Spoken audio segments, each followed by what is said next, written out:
ഇളാവൃതത്തിൻ്റെ പടിഞ്ഞാറ് ഭാഗത്ത് സ്ഥിതി ചെയ്യുന്നതും വളരെ മനോഹരമായ ആകൃതിയോട് കൂടിയതും ആയ കേതുമാലം എന്നു പേരായ ഭൂഖണ്ഡത്തിൽ അത്യധികം വിശേഷപ്പെട്ട ലീലകൾ കൊണ്ടും അതിമനോഹരമായ പുഞ്ചിരി കൊണ്ടും ശോഭിക്കുന്ന ശരീരത്തോട് കൂടിയവനും അല്ലെങ്കിൽ ശോഭനമായ മംഗളമായ ശരീരത്തോട് കൂടിയവനും ലക്ഷ്മീ ദേവിയാലും പ്രജാപതി പുത്രന്മാരാലും സേവിക്കപ്പെടുന്നവനും ദേവിയുടെ പ്രീതിക്കായി കാമദേവൻ്റെ രൂപത്തിൽ അവതരിച്ചവനും ആയ ത്വാം ഭജേ, ഗുരുവായൂരപ്പ അവിടുന്നിനെ ഞാൻ ഭജിക്കുന്നു. 4-ാം ശ്ലോകത്തിൽ പറഞ്ഞ കാര്യമാണ്. ഇനി 5-ാമത്തെ ശ്ലോകം.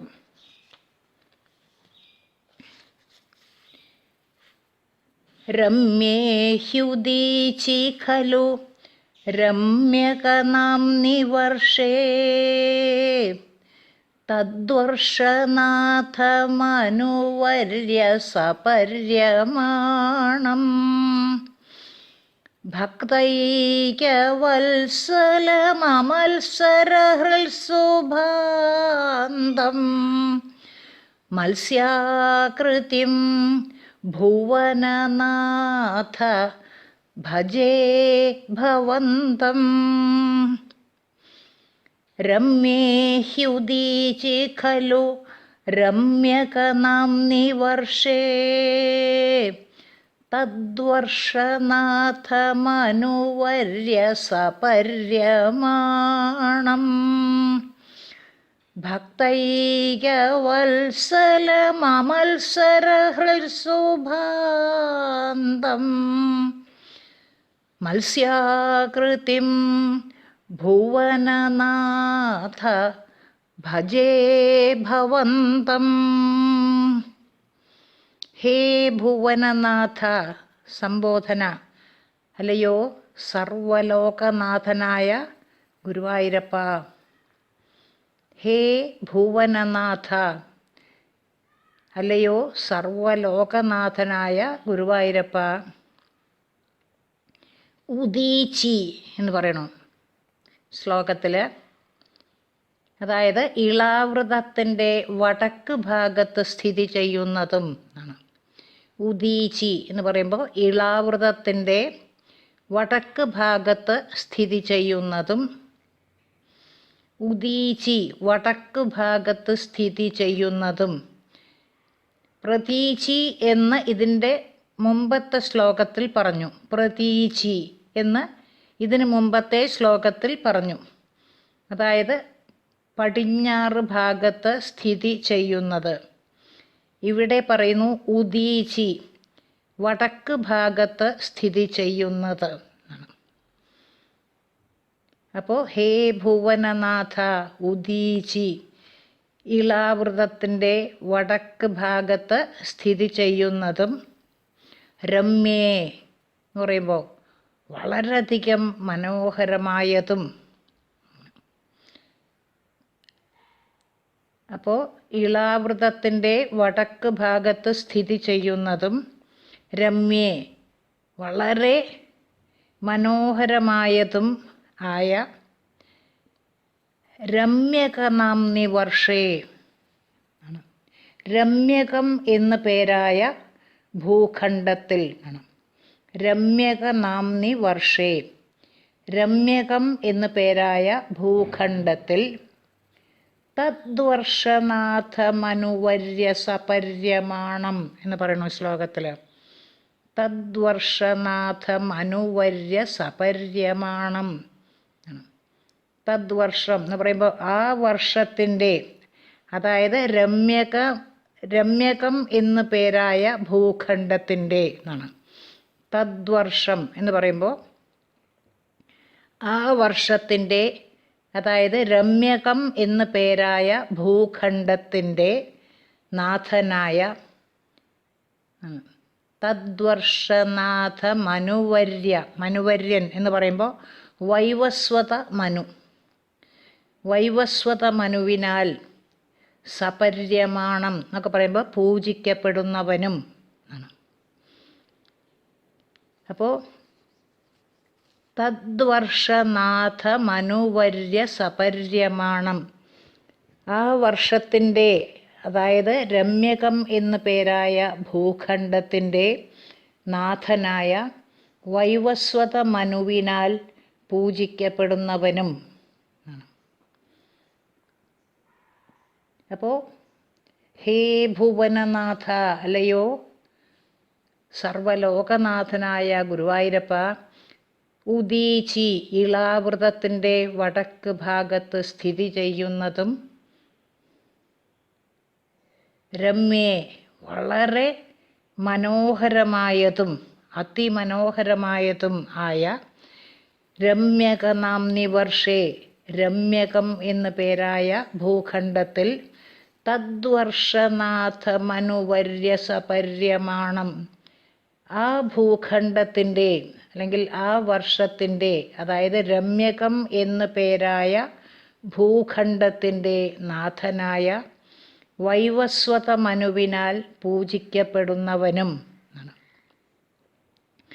തദ്വർഷനാഥ മനുവര്യ സപര്യമാണം, ആ വർഷത്തിൻ്റെ, അതായത് രമ്യകം എന്നു പേരായ ഭൂഖണ്ഡത്തിൻ്റെ നാഥനായ വൈവസ്വത മനുവിനാൽ പൂജിക്കപ്പെടുന്നവനും ഭക്തൈക വത്സലം എന്ന് പറഞ്ഞു, ഭക്തന്മാരിൽ വളരെയധികം വാത്സല്യമുള്ളവനും. ഭക്തൈക വത്സലം, ഭക്തന്മാരിൽ വളരെയധികം വാത്സല്യമുള്ളവനും. പിന്നെയും വിശേഷണം പറയുന്നു, അമത്സരഹൃത്സുഭാന്തം എന്ന്, ശുദ്ധമായ മത്സരഭാവമില്ലാത്ത മനസ്സുകളിൽ ശോഭിക്കുന്നവനും എന്നാണ്. അമത്സരഹൃത്സുഭാന്തം എന്ന് പറയുമ്പോൾ ശുദ്ധമായ മത്സരഭാവമില്ലാത്ത മനസ്സുകളിൽ ശോഭിക്കുന്നവനും. മത്സ്യാകൃതിം ഒക്കെ ഗുരുവായൂരപ്പൻ്റെ വിശേഷണങ്ങളാണ്. മത്സ്യാകൃതിം, മത്സ്യരൂപത്തെ ധരിച്ചവനും ആയ ഭവന്തം, ഗുരുവായൂരപ്പ അങ്ങയെ. മത്സ്യാകൃതിം ഭവന്തം എന്ന് പറയുമ്പോൾ മത്സ്യരൂപത്തെ ധരിച്ചവനും ആയ അങ്ങയെ ഭജിക്കുന്നു എന്നാണ്. ഭവന്തം ഭജേ, ഗുരുവായൂരപ്പ അങ്ങയെ ഭജിക്കുന്നു. ഒരു പ്രാവശ്യം കൂടി പറയുമ്പോൾ ഹേ ഭുവനനാഥ, അല്ലയോ സർവലോകനാഥനായ ഗുരുവായൂരപ്പ, ഉദീചി രമ്യേ, ഇളാവൃതത്തിൻ്റെ വടക്ക് ഭാഗത്ത് സ്ഥിതി ചെയ്യുന്നതും അതിമനോഹരമായതും ആയ രമ്യകനാംനി വർഷേ, രമ്യകം എന്നു പേരായിട്ടുള്ള ഭൂഖണ്ഡത്തിൽ തദ്വർഷനാഥ മനുവര്യ സപര്യമാണം, ആ ഭൂഖണ്ഡത്തിൻ്റെ, അതായത് രമ്യകം എന്നു പേരായ ഭൂഖണ്ഡത്തിൻ്റെ നാഥനായ മനുവര്യ സപര്യമാണം എന്നൊക്കെ പറയുമ്പോൾ വൈവസ്വത മനുവിനാൽ പൂജിക്കപ്പെടുന്നവനും, സപര്യമാണം പൂജിക്കപ്പെടുന്നവനും. ഭക്തൈക വത്സലം എന്ന് പറയുന്നു, ഭക്തന്മാരിൽ വളരെയധികം വാത്സല്യമുള്ളവനും. അമത്സരഹൃത്സുഭാന്തം, ശുദ്ധമായ മത്സരഭാവമില്ലാത്ത മനസ്സുകളിൽ ശോഭിക്കുന്നവനും. മത്സ്യാകൃതിം ഭവന്തം ഭജേ, മത്സ്യരൂപത്തെ ധരിച്ചവനും ആയ ഗുരുവായൂരപ്പ അങ്ങയെ ഭജിക്കുന്നു. അപ്പോൾ ഭക്തൈക വത്സലം, അമത്സരഹൃത്സുഭാന്തം, മത്സ്യാകൃതിം ഭവന്തം ഭജേ, ഭക്തന്മാരിൽ വളരെയധികം വാത്സല്യമുള്ളവനും ശുദ്ധമായ മത്സരഭാവമില്ലാത്ത മനസ്സുകളിൽ ശോഭിക്കുന്നവനും മത്സ്യരൂപത്തെ ധരിച്ചവനും ആയ ഭവന്തം ഭജേ. ഗുരുവായൂരപ്പ, അങ്ങയെ ഭജിക്കുന്നു. വൈവസ്വത മനു. ഗുരുവായൂരപ്പ, മത്സ്യരൂപിയായ അങ്ങയെ സദാ ആരാധിക്കുന്നു. വർഷം ഹിരണ്മയസമാഹ്വയമൗത്തരാഹം ആസീനമദ്രിധൃതി കർമ്മഠകാമഠാംഗം സംസേവതേ പിതൃഗണപ്രവരോര്യമായം തം ത്വാം ഭജാമി ഭഗവൻ പരചിന്മയാത്മൻ. വർഷം ഹിരണ്മയസമാഹ്വയമൗത്തരാഹം ആസീനമദ്രിധൃതി കർമ്മഠകാമഠാംഗം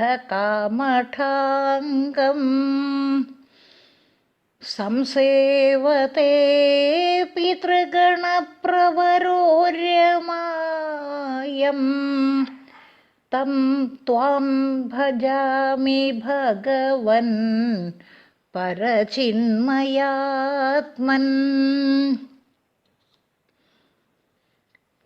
ഔത്തരാഹം ഹിരണ്മയസമാഹ്വയം എന്ന് പറയുന്നു ശ്ലോകത്തിൽ. അതായത് രമ്യകവർഷത്തിൻ്റെ വടക്ക് ഭാഗത്ത് സ്ഥിതി ചെയ്യുന്നതും ആണ്. ഔത്തരാഹം എന്ന് പറയുമ്പോൾ രമ്യകവർഷത്തിൻ്റെ വടക്ക് ഭാഗത്ത് സ്ഥിതി ചെയ്യുന്നത് എന്നാണ്. ഔത്തരാഹം ഹിരണ്മയസമാഹ്വയം രമ്യകവർഷത്തിൻ്റെ വടക്ക് ഭാഗത്ത് സ്ഥിതി ചെയ്യുന്നതും ഹിരണ്മയം എന്ന പേരോട് കൂടിയതും ആയ വർഷം ഭൂഖണ്ഡത്തിൽ ആണ്. അപ്പോൾ ഔത്തരാഹം ഹിരണ്മയസമാഹ്വയം വർഷം എന്ന് പറയുമ്പോൾ രമ്യകവർഷത്തിൻ്റെ വടക്ക് ഭാഗത്ത് സ്ഥിതി ചെയ്യുന്നതും ഹിരണ്മയം എന്ന പേരോട് കൂടിയതും ആയ ഭൂഖണ്ഡത്തിൽ.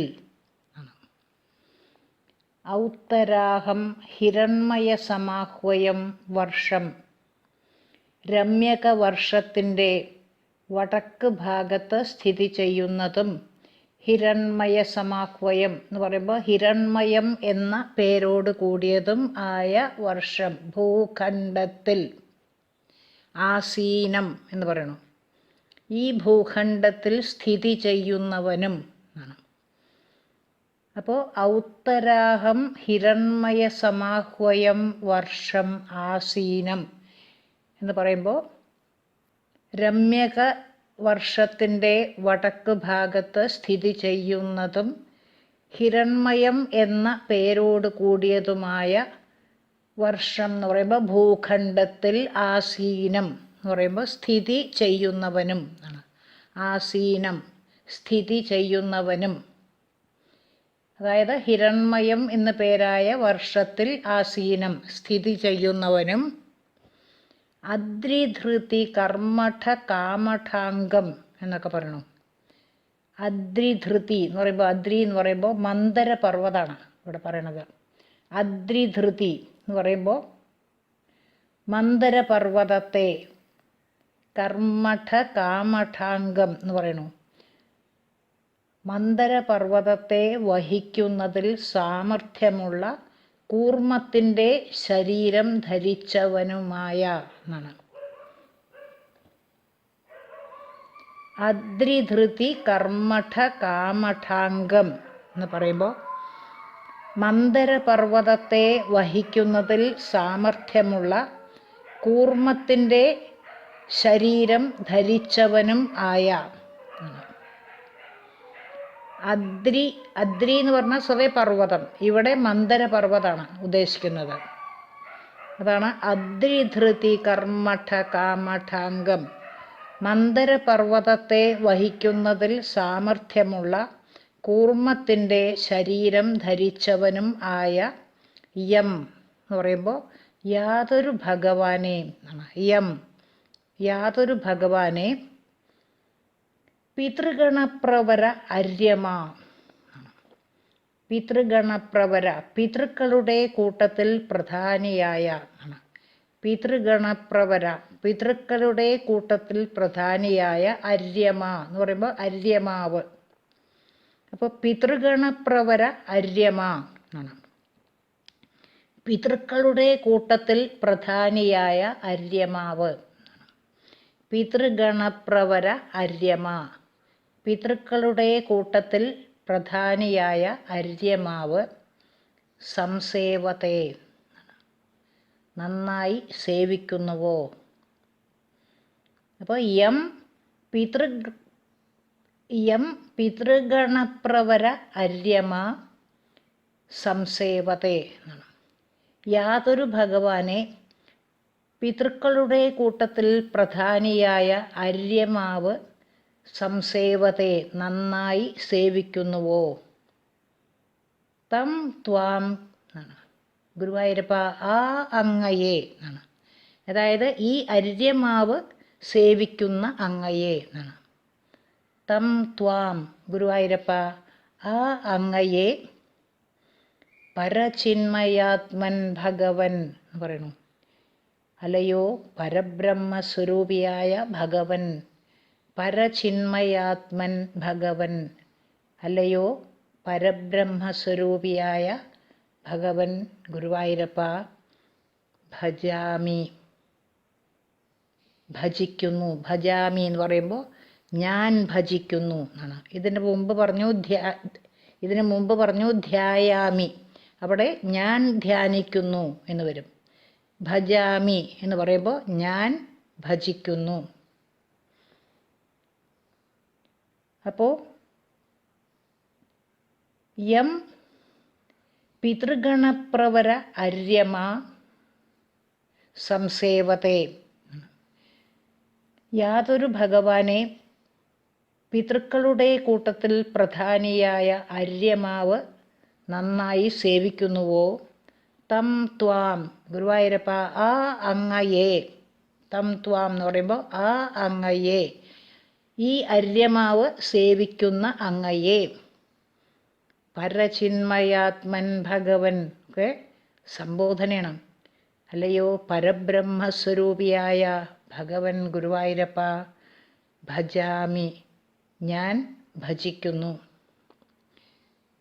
ഒരു പ്രാവശ്യം കൂടി പറയുമ്പോൾ ഔത്തരാഹം ഹിരൺമയസമാഹ്വയം വർഷം എന്ന് പറയണു. രമ്യക വർഷത്തിൻ്റെ വടക്ക് ഭാഗത്ത് സ്ഥിതി ചെയ്യുന്നതും ഹിരൺമയം എന്ന പേരോട് കൂടിയതും ആയ ഭൂഖണ്ഡത്തിൽ, വർഷം ആസീനം എന്ന് പറയുന്നു, സ്ഥിതി ചെയ്യുന്നവനും. അപ്പോൾ ഔത്തരാഹം ഹിരൺമയസമാഹ്വയം വർഷം ആസീനം, രമ്യക വർഷത്തിൻ്റെ വടക്ക് ഭാഗത്ത് സ്ഥിതി ചെയ്യുന്നതും ഹിരൺമയം എന്ന പേരോട് കൂടിയതുമായ ഭൂഖണ്ഡത്തിൽ ആസീനം സ്ഥിതി ചെയ്യുന്നവനും. അദ്രിധൃതി കർമ്മഠകാമഠാംഗം, മന്ദരപർവ്വതത്തെ വഹിക്കുന്നതിൽ സാമർഥ്യമുള്ള കൂർമ്മത്തിൻ്റെ ശരീരം ധരിച്ചവനും ആയ എന്നാണ്. അദ്രിധൃതി കർമ്മഠകാമഠാംഗം പറയുമ്പോൾ മന്ദരപർവ്വതത്തെ വഹിക്കുന്നതിൽ സാമർഥ്യമുള്ള കൂർമ്മത്തിൻ്റെ ശരീരം ധരിച്ചവനും ആയ യം യാതൊരു ഭഗവാനെ, യം യാതൊരു ഭഗവാനെ പിതൃഗണപ്രവര അര്യമാ സംസേവത്തെ, പിതൃക്കളുടെ കൂട്ടത്തിൽ പ്രധാനിയായ അര്യമാവ് നന്നായി സേവിക്കുന്നുവോ. യം പിതൃഗണപ്രവര അര്യമാ സംസേവത്തെ, യാതൊരു ഭഗവാനെ പിതൃക്കളുടെ കൂട്ടത്തിൽ പ്രധാനിയായ അര്യമാവ് നന്നായി സേവിക്കുന്നുവോ. തം ത്വാം, ഗുരുവായൂരപ്പ ആ അങ്ങയെ, തം ത്വാം, ഗുരുവായൂരപ്പനോട് നേരിട്ട് ഈ അര്യമാവ് നന്നായി സേവിക്കുന്ന അങ്ങയെ, തം ത്വാം ആ അങ്ങയെ പരചിന്മയാത്മൻ ഭഗവൻ, അല്ലയോ പരബ്രഹ്മസ്വരൂപിയായ ഭഗവൻ. പരചിന്മയാത്മൻ ഭഗവൻ, അല്ലയോ പരബ്രഹ്മസ്വരൂപിയായ ഭഗവൻ ഗുരുവായൂരപ്പ. ഭജാമി, ഞാൻ ഭജിക്കുന്നു. ഭജാമി, ധ്യായാമി എന്നൊക്കെ പറയുമ്പോൾ ഞാൻ ഭജിക്കുന്നു, ഞാൻ ധ്യാനിക്കുന്നു എന്നാണ്. അപ്പോൾ അമൃതമഥന സമയത്ത് മന്ദരപർവ്വതം സമുദ്രത്തിൽ താണുപോയപ്പോൾ പർവ്വതത്തെ ഉയർത്തിക്കൊണ്ടുവരാൻ കഠിനമായ പുറന്തോടോടു കൂടിയ കൂർമ്മ ശരീരത്തെ ധരിച്ച ഗുരുവായൂരപ്പ, അങ്ങയെ പിതൃക്കളുടെ കൂട്ടത്തിൽ പ്രധാനിയായ അര്യമാവ്, പിതൃക്കളുടെ കൂട്ടത്തിൽ പ്രധാനിയായ അര്യമാവ് ഗുരുവായൂരപ്പ, കൂർമ്മമൂർത്തിയായ അങ്ങയെ സദാ ഉപാസിക്കുന്നു. ഇനി ഭക്തൈകവത്സലം അമത്സരഹൃത്സുഭാന്തം എന്നൊക്കെ 5-ാം ശ്ലോകത്തിൽ പറയുന്നു. ഭക്തൈകവത്സലം അമത്സരഹൃത്സുഭാന്തം എന്നൊക്കെയാണ് പറയണത്. ഭക്തവത്സലനായ ഗുരുവായൂരപ്പ, ഭക്തന്മാരെ അനുഗ്രഹിക്കാൻ വേണ്ടി അങ്ങ് എന്തെല്ലാം രൂപങ്ങൾ സ്വീകരിക്കുന്നു. മത്സ്യം, കൂർമ്മം, വരാഹം, നരസിംഹം, അങ്ങനെ പോകുന്നു അവതാരങ്ങളുടെ കണക്ക്. പ്രപഞ്ചത്തിൽ കാണുന്ന എല്ലാറ്റിലും ഗുരുവായൂരപ്പ അങ്ങയുടെ ചൈതന്യം നിറഞ്ഞിരിക്കുന്നു. ഒരേ ഒരു ചൈതന്യം നിറഞ്ഞിരിക്കുന്നു. ബ്രഹ്മാവ് മുതൽ പുഴു വരെ എല്ലാറ്റിലും ഒരേ ഒരു ചൈതന്യം നിറഞ്ഞിരിക്കുന്നു എന്ന സത്യം അറിയാതെ, അല്ലെങ്കിൽ അതിനെപ്പറ്റി ആലോചിക്കാതെ നമ്മൾ മനുഷ്യർ പരസ്പരം വെറുക്കുന്നു, കലഹിക്കുന്നു. മനുഷ്യർക്ക് മാത്രം അവകാശപ്പെട്ടതല്ല ഈ ലോകം. മൃഗങ്ങൾക്കും പക്ഷികൾക്കും ഇഴജന്തുക്കൾക്കും എല്ലാം തുല്യ അവകാശമുണ്ട് ഈ ലോകത്തിൽ. അതാലോചിക്കാതെ കാട് നശിപ്പിക്കുന്നു, മൃഗങ്ങളെ കൊന്നുകൂട്ടുന്നു, മൃഗങ്ങളെ വല്ലാതെ ഉപദ്രവിക്കുന്നു. മനുഷ്യൻ പ്രകൃതിയെ ദ്രോഹിക്കുന്നു. മനുഷ്യൻ്റെ അഹങ്കാരം അധികം കാലം അങ്ങ് സഹിക്കുമെന്ന് തോന്നുന്നില്ല ഗുരുവായൂരപ്പ. മത്സ്യമായാലും കൂർമ്മമായാലും നമ്മൾ നികൃഷ്ടമെന്ന് വിചാരിക്കുന്ന വരാഹമായാലും മനുഷ്യനായാലും എല്ലാറ്റിലും നിറഞ്ഞിരിക്കുന്നത് ഒരേ ഒരു ചൈതന്യമാണ്. അതുകൊണ്ട് ഒരു വസ്തുവും മറ്റൊരു വസ്തുവിനെ അപേക്ഷിച്ച് ശ്രേഷ്ഠമോ നീചമോ അല്ല. ഈശ്വര സാന്നിധ്യം ഉള്ളതുകൊണ്ട് എല്ലാറ്റിനെയും എല്ലാവരെയും നമ്മൾ ബഹുമാനിക്കണം. ചൂലിൻ്റെ കാര്യമൊക്കെ 1-2 തവണ പറഞ്ഞതായതുകൊണ്ട് വീണ്ടും ആവർത്തിക്കുന്നില്ല.